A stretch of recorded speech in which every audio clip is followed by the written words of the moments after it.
It is Tuesday, February 25th, 2025. This is another offseason edition of Football Today. Justin Penik is here. Chris Rose is here. Producer Connor is here as well. The man who's not here, and he's got a really good excuse, Bobby Skinner. And Penik, why isn't he here today? Oh, well, he got married on Sunday, Chris Rose, and I am just getting home from the ceremony. By the time that we're recording this, we had a great time. I requested Shania Twain. I was the star of the evening. Forget Bobby Skinner and his lovely wife getting married, and lots of tears and family and loving and things and asides of Bobby Skinner I've never seen. I was the star of the evening because I danced very well. I saw a little bit of that on social media. There's no question, yeah. We'll leave it at that. So, really, Bobby got very emotional, huh? He did, and he's probably going to hate that I'm saying it, but it was nice. It really was a nice day, wholesome day. Bobby Skinner, believe it or not, it's always the people that you wouldn't expect to be loving and deep to be the deepest of people. So I saw a side of Bobby that I haven't seen, and I've thought so I have to admit something. Justin, what if they asked you, even though none of his family members really know me? Some of them do, more than you would think know me, but like, I never really met his mother or his father or anything like that. But I still had this dream and fantasy of like, well, what if they ask you to perform a speech? Because that's how conceited I am.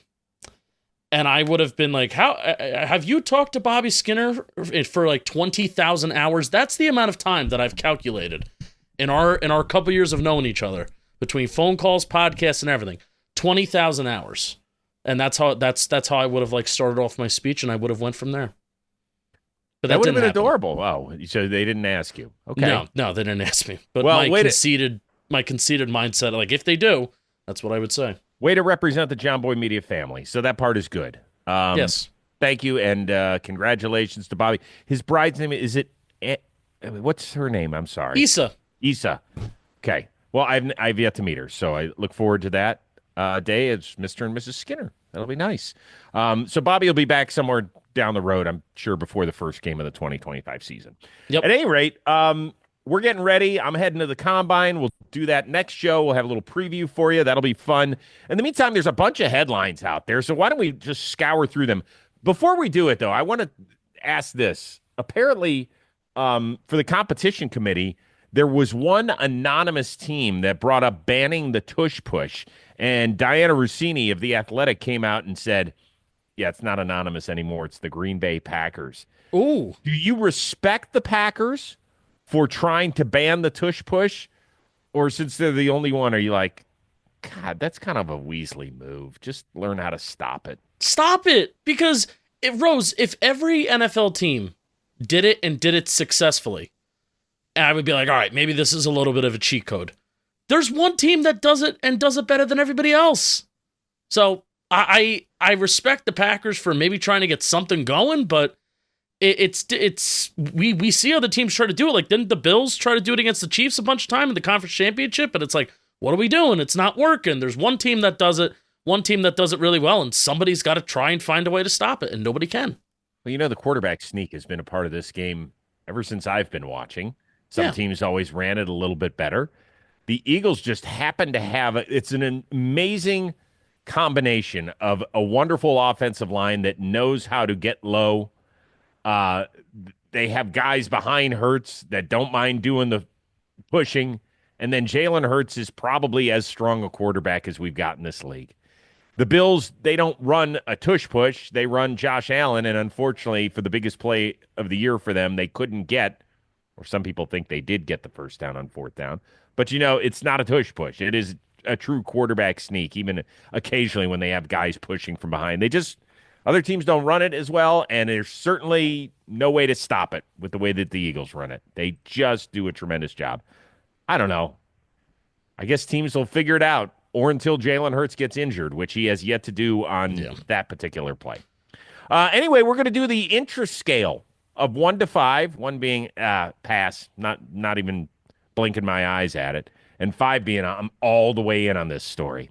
Let's start with my colleague Tom Pelissero over at NFL Network, who says that the Rams have given Matthew Stafford's agent a chance to talk to other teams And then there was a follow-up report that said this coming week in Indy, Stafford's agent is going to talk to the Rams about trying to figure out how there can be a financial agreement moving forward. The entire story, scale of 1 to 5, how interested? No, it's a 5 for me since my team that I'm repping behind me is primarily involved in that, right? Now, I honestly think there's 1 out of 4 teams.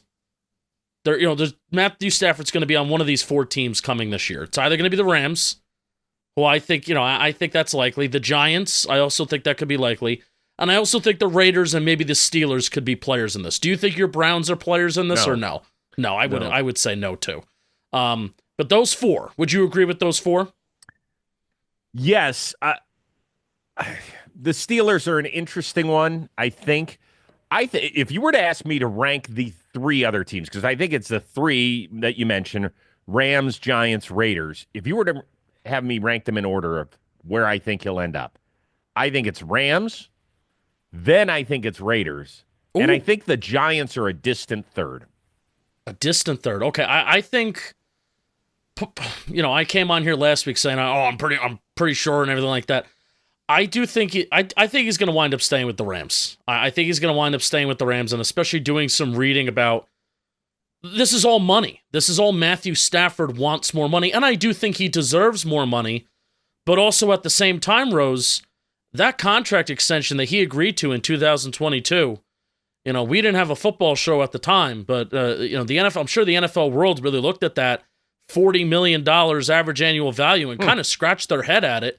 Because now it's Stafford and his camp that agreed to that deal that now they want not necessarily a new deal. And this is really the funky part about this Matthew Stafford situation. It's not necessarily like this extension, but he's kind of looking for more money right now. Now, there's typically not a big precedence for this, but the Rams have a precedent for it since they did the same thing to Aaron Donald just a couple years ago, where they kind of scrapped his current deal and made him the highest paid interior defensive lineman in the NFL and didn't really extend him, but just gave him more money in the moment. Now Jason Fitzgerald of Over the Cap kind of broke this down, and this is what's making me think that it's kind of a little bit more likely than I did a couple days ago and last week. I'm thinking, I think Giants, and now I'm walking back a little bit, and I still have hope as a Giants fan, but I think the money is just so complicated here, and Stafford and his team really did dig themselves a hole here. So there's players like Kyler Murray and Deshaun Watson that are getting $46 million average annual value. Stafford's at 40. Peter Schrager comes out and says that Stafford is looking for 50 million, right? And that makes sense because you have Jalen Hurts, Lamar Jackson, and then Jared Goff, the player that was involved in that trade, that are just getting north of $50 million. So you would have to think that's what Stafford's looking for, and I think that's fair. Now, here's the thing. Currently, every player with a $50 million a year contract has at least $160 million guaranteed. Currently, Stafford has $63 million remaining on his contract. So on a minimum, that means the Rams are committing an extra $40 million, which likely means committing him to be the QB until he's 39, and then possibly being able to walk until he's 40. So the money on this, Rose, it's a lot. It is a lot. If he wants to get up to 50, and, we're talking about kind of throwing out the deal that we have now, but we're adding more guaranteed years. That's adding a lot of guaranteed money on. You're probably going to have to add on those guaranteed years, and that's not something the Rams really want to do, knowing the window that they're in right now and, knowing that Stafford could take a downtick kind of at any moment. Well, he obviously wants more money. We don't know how much more. I don't know if Peter's right or wrong. I'm sure Peter's But you would think 50 would make sense, right? Like, it would make sense, but we don't know Kyler that. And Deshaun Watson, if I'm Matthew Stafford, I'm looking at the Rams being like, if you're not willing to pay me more than what those 2 guys are getting and not paying me literally you traded away Jared Goff for me. If you don't think that I'm worth that, I would feel very disrespected. Well, and I want a Super Bowl for you. I think he probably wants to play another couple years. If I were to guess, he's been healthy. He missed 1 game this year, and that's because they sat him out in a game where Jimmy Garoppolo played the last week, and they didn't care whether they were the 3rd or the 4th seed. Didn't matter to them. I would say this. I wouldn't discount the Raiders from this equation only because It's a 40-minute flight from Los Angeles. He's got 4 girls. I can't imagine he wants to uproot a family, move them all the way to New York to go play with the Giants, who, oh, by the way, went 3-14 last year. He Yeah. might want to, not like the Raiders were any better, but I will say this. It's a 40-minute flight. It ain't 5 hours. It's not in the snow. It's inside a dome. It's on grass. It's all sorts of stuff where he's won his ring. Now, I think that if you hooked him up to a lie detector test, I think he'd want to say, let's figure this out with the Rams. I can live in the home that I've built, one of the many homes that I've built, and just stay here with a damn good team. And by the way, the Rams don't have to pay anybody on defense yet. No. And they're shipping Cooper Kupp out of town. So I don't know. I think it's going to end up. But for me, the interest is it's a 5 because so many teams are affected. It's a domino effect. 100%. What could happen with Darnold, and then you get into the other QBs that are going to get paid a lot less, like the Rodgers. I wouldn't really put Russell Wilson in that category, but Rodgers and Kirk Cousins. Right. Like I there is a domino effect, and it is waiting for Matthew Stafford to fall. Now, I do think another team could negotiate a contract that Matthew Stafford likes, and the compensation could be right, and the Raiders or the Giants could really pull that trigger. But it does seem it really does just seem like the easiest alternative and kind of meeting at the middle, right? What's the word I'm looking for when you meet at the middle with some compromise? The easiest compromise is the Rams kind of just give Matthew Stafford a little bit more money. Maybe they get close to $50 million, or again, it's complicated, but they would really, it's working within year to year, and not if you give them $40 million guaranteed more, then you may be adding more years and adding bad money, and the Rams don't want to do that if they have to do that, especially when Stafford's camp kind of made this mistake and they dug their own grave to begin with in 2022 with this extension. I don't think they dug their own grave. Yeah, right. Yeah. I mean, it's just this is the way the system works. It's not always the best guy that gets paid. It's the next guy up. And that's what happens. So let's move on to Myles Garrett. We know this story. He's requested a trade. He did the rounds at Super Bowl.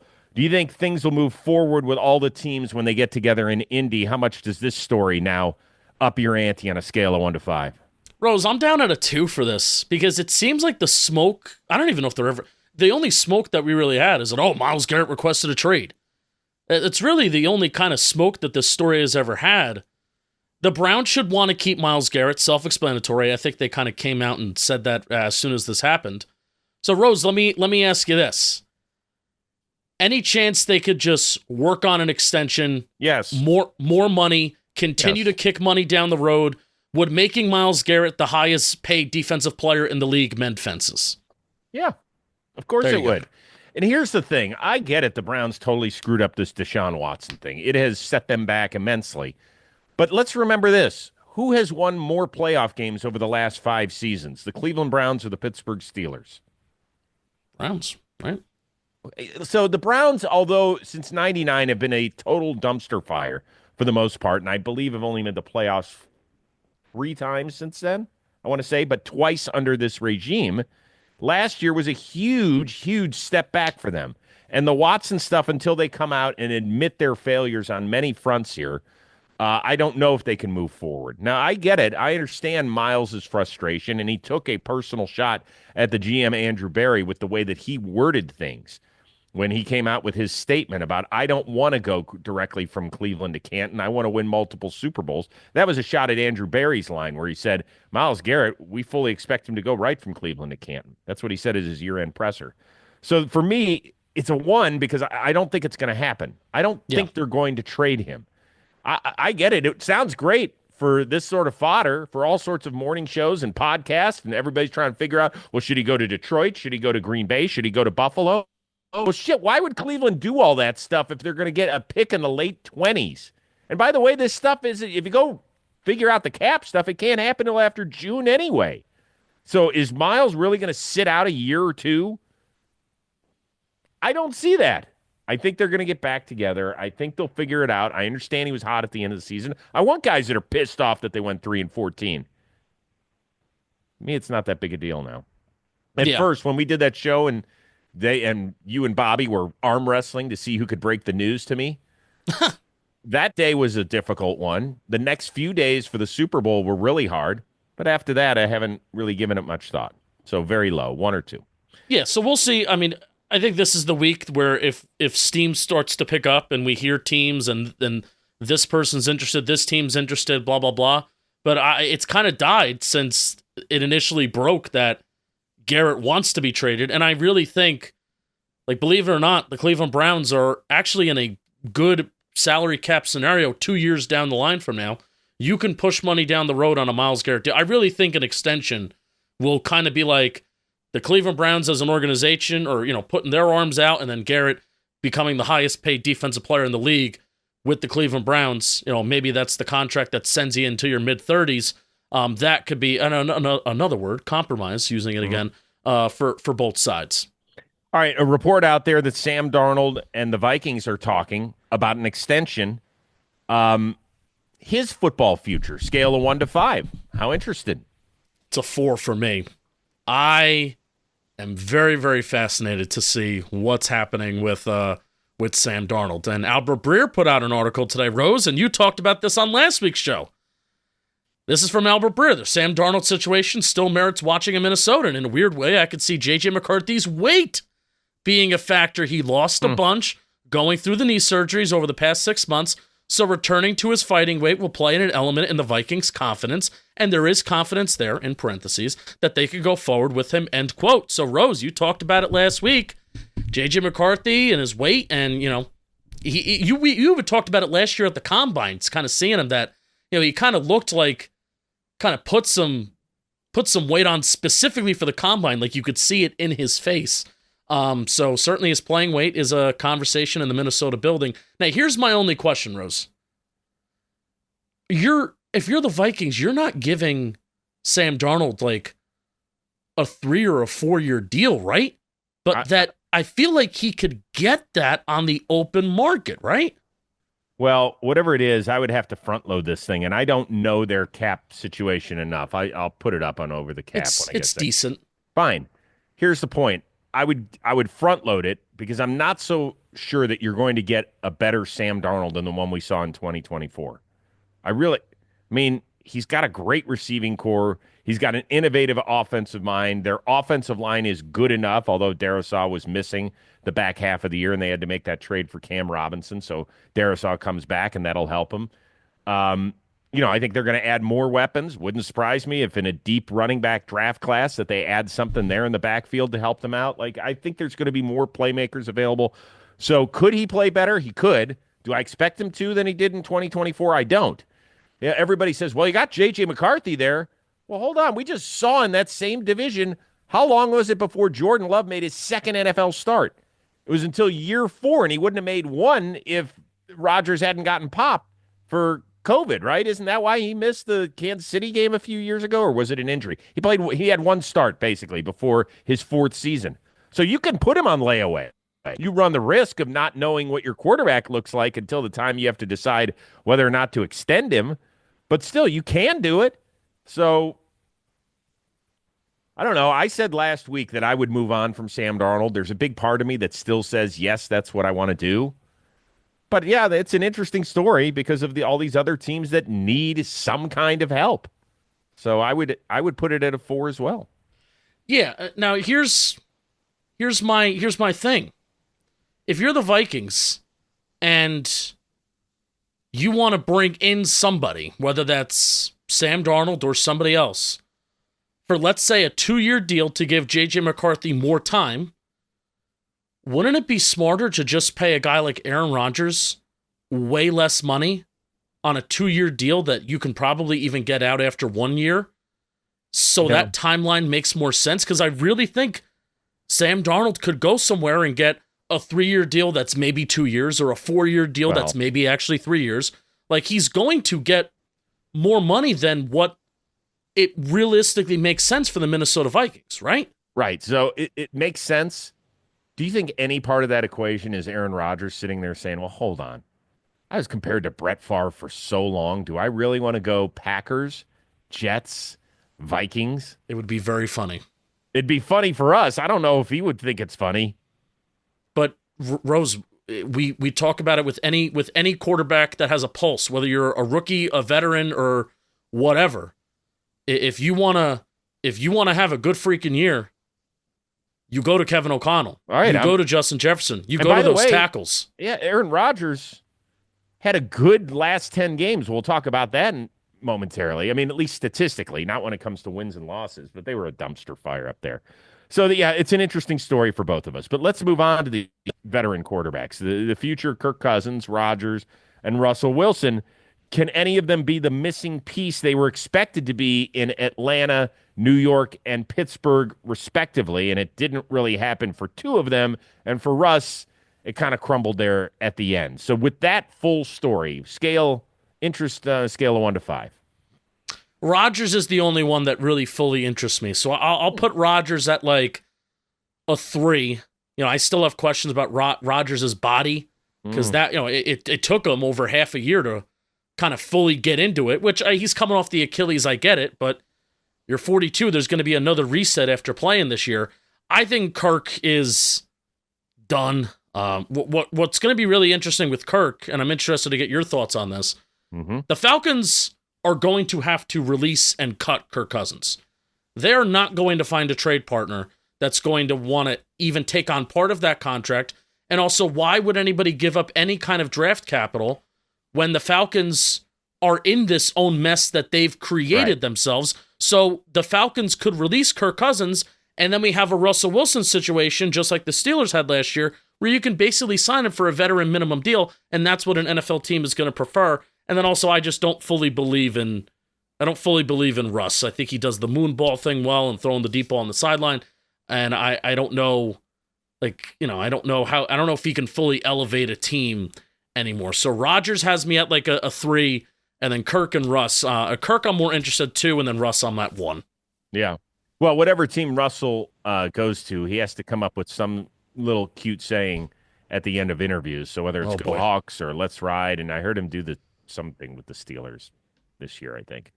That's about the only interest I've got with that. Rodgers, I think, is somewhat fascinating because his last 10 games, 18 touchdowns, 4 picks. Jets went 3-7 in those starts, and there were times where the game was on the line and the Jets couldn't get their shit together. But I'm really curious to see if he could get with, whether it's a Kevin O'Connell or somebody else that can coach offense, can get him pointed back in the right direction to where he can put the team in a position to win. I still am fascinated by that, and I don't think he wants to finish the way that it literally limped out, with not even playing in 23, and then in 24, just it felt so clunky and awkward, and I don't know.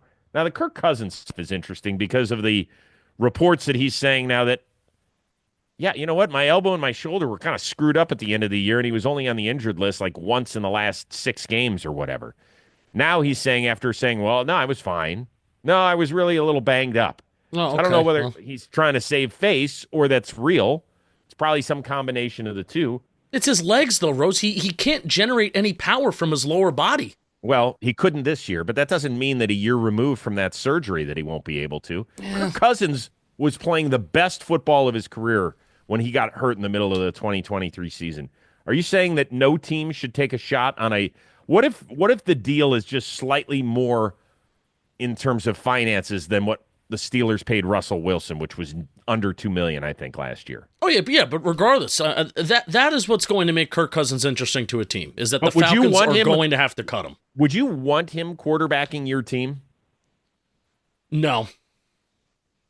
That's the question. I would get very frustrated with the limitations. Now, I will say, it was Stafford, old man Stafford, and Kirk Cousins. I was looking at this the other day that, because PFF does the QB shares responsibility for the amount of pressures that he has, and it's those two guys that are down there, even though they're older and they can't move per se. But I would just say Cousins just got rid of the ball very fast. So, I don't know, man. And the pistol and play action, the Zach Robinson and the McVay stuff. They really utilized the play action stuff. They did not utilize the bootleg in Atlanta, and that was the issue for them. But I would just get very frustrated about Cousins' limitations, especially that he just can't use it. I'm not even talking about using his legs mobility, using his legs to generate power on his arm. That's how a lot of those interceptions, I feel like, happened last year. Where do you think he ends up? Where do I think he ends up? there's this team in Minnesota that may look for a bridge now. Do you have an idea? He might end up in my city. Cleveland, yeah. I mean, I think that the offense that Stefanski's going to end up running again could be interesting for him. We'll see. I mean, he's going to play, and I think he's going to start week 1. I really do. So that, to me, I do find the whole – I find at least 2 of the 3 interesting. I don't know with Russ, but I find 2 of the 3 pretty interesting, and Rodgers and Cousins. I would say at least a 3. Last thing here, will the Bengals franchise T. Higgins yet again, second straight year? Will they get, Jamar Chase done? What's going to happen with Trey Hendrickson, who's headed in the last year of his deal? Are they going to trade him? I've seen some stories that say, well, it makes sense instead of paying a guy who's over 30, despite leading the league in sacks, trade him now. You could probably Hendrickson? Yes. No. Yes, there are reports. I don't understand it, but there are some people who say, yeah, if we add draft capital, then you know what? We can get a few guys that can help us. It just doesn't make sense. On the Bengals offseason situation, how interested are you?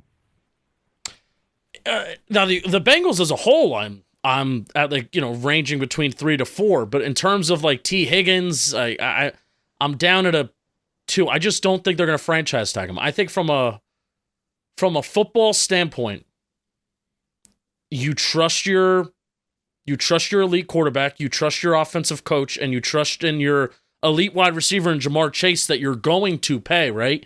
You trust that they can make it work and the front office can patch that wide receiver 2 with someone else. Ishivasa's taken a step up. I'm saying him wrong, for wide receiver from Princeton. Yes, he took a step up, especially in the red zone last year, but I still think you're going to need another complement on the outside at wide receiver 2. But I think the Bengals trying to, I guess, make some sort of extension with T. Higgins. They already franchise tagged him. They let talented defensive players walk out the door in past years. We got to add defensive talent. Enough. T. Higgins, go and get paid from New England. Go be the wide receiver 1 for the Patriots. Go get your bag. Trust everybody on offense to do what they have to do to get by and still be really good. We got to add defensive talent and extend Trey Hendrickson. This is ridiculous, Rose. It's a steal. It's criminal. 3, 4, 5, 6, 7, 8, 9, 10, 11th. Trey Hendrickson is 11th in average annual value among all edge rushers in the NFL, just in front of Joey Bosa and behind Bradley Chubb, Max Crosby, Rashawn Gary, and Donnell Hunter. Montez Sweat is up there too. So, I mean, we got to give Trey Hendrickson the bag that he's deserved throughout all of his career.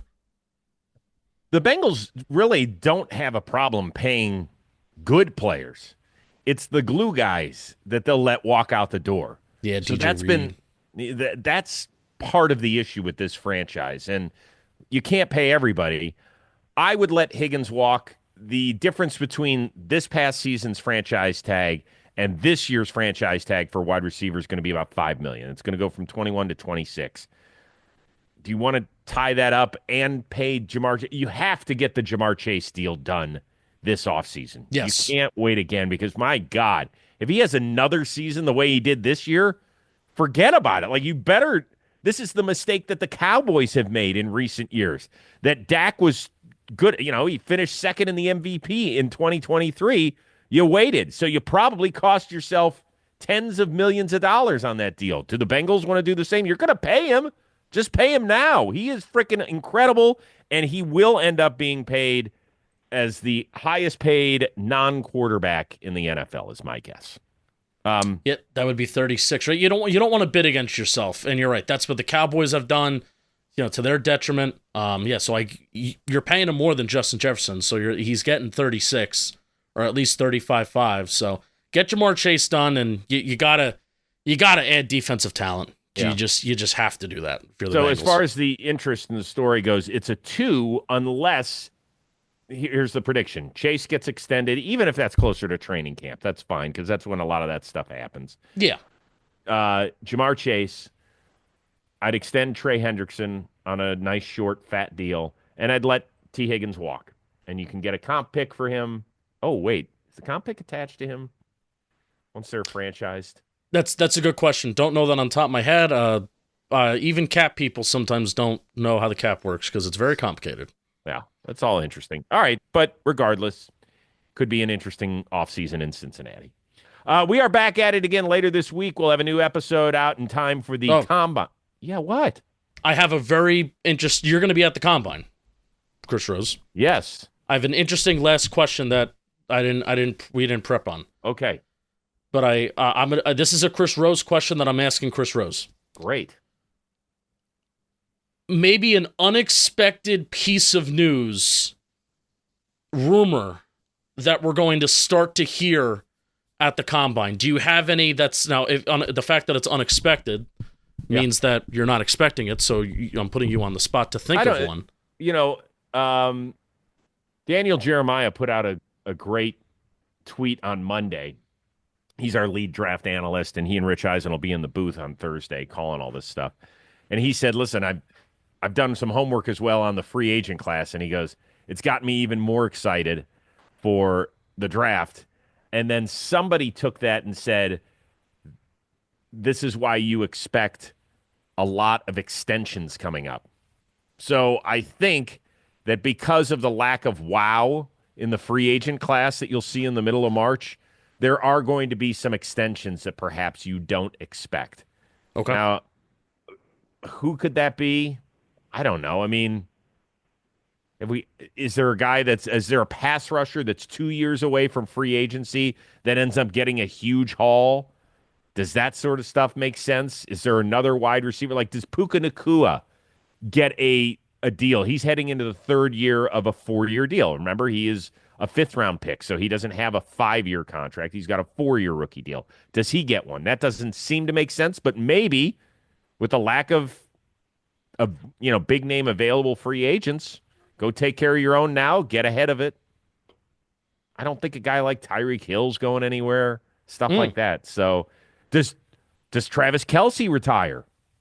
Like, that's the sort of stuff that would be huge, right? Yeah. Not shocking. I think he's got an $11.5 million roster bonus that's due at the league year. Oh, yeah. So that would be big.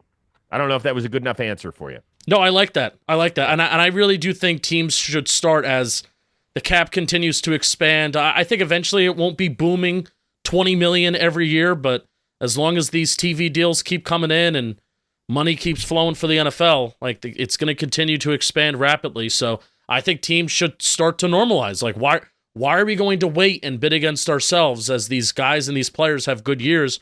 You can responsibly extend players and responsibly, spread out cap hits if you extend guys early. And I think that's a good move. And I think NFL teams and good players should start to do that and reward these guys. Absolutely. All right, as I mentioned, we are back at it again later this week with a Combine preview. So for our producer who puts it all together, Connor, for Justin Penik, for the newly married Bobby Inner, I am Chris Rose. We will see you later this week here on Football Today.